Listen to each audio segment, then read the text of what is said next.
Okay, so in summary, infinite sequence. First, we dealt with new notation. So when you see this symbol, or sometimes even just an, they all mean the same thing in this section of infinite sequence. They all mean a general term where n is approaching to infinity. Okay, so how do we go about finding the limit, right, of such sequences? The first technique you have to use is this one. You essentially treat your general term, right?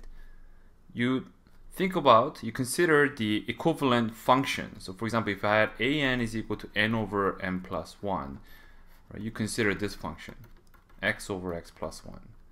And because we know that wherever this particular function is going, this sequence is going to the same place, right? So this right here has an asymptote of 1, so it'll go like this.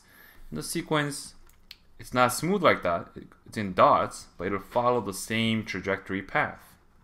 Okay, so essentially most sequence problems, you can treat it like a normal limit question of a particular function. Okay, so which is why we had limit properties of the sequences. Essentially, these limit laws here are the exact same ones you saw for the functions. So meaning, when you're doing limit on the general term, right, you can essentially treat it the same way you did limits on the function when you first did limits when you're introduced to calculus. Okay, so the next type of sequence cases are the ones where it fluctuates from plus minus plus minus plus minus. Okay, so such an example would be, let's say you have a negative 1 to the power of n over n plus 1. Okay, this is a sequence where depending on what n is, it goes, sometimes it's above the x-axis, sometimes it's below. Okay, so in such a cases, you can use the absolute convergence theorem. You take the absolute value of such a sequence, right, which is essentially the same thing as getting rid of this factor which turns it into plus and minus.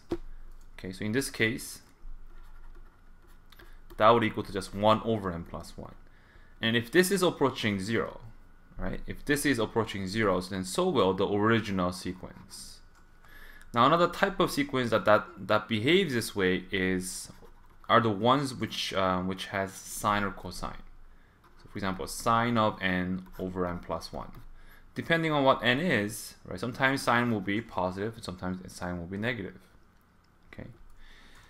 The last category of problems, okay, so if it's not a simple, you just find the limit using limit laws.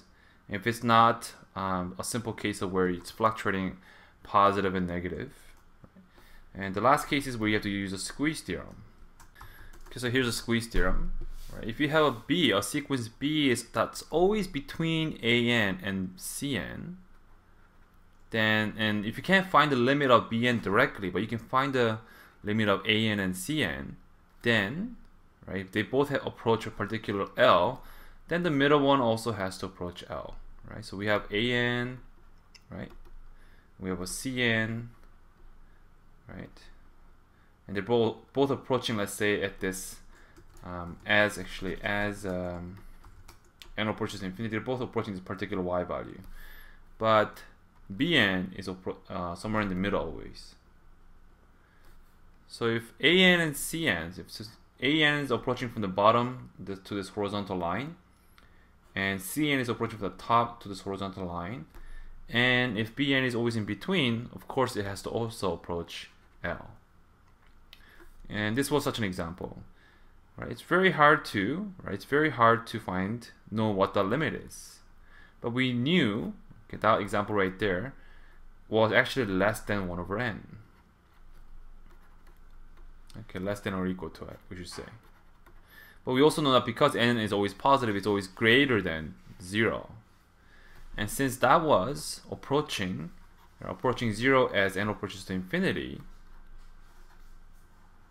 right, and this has to be always smaller but greater than 0, this will also get squeezed towards 0.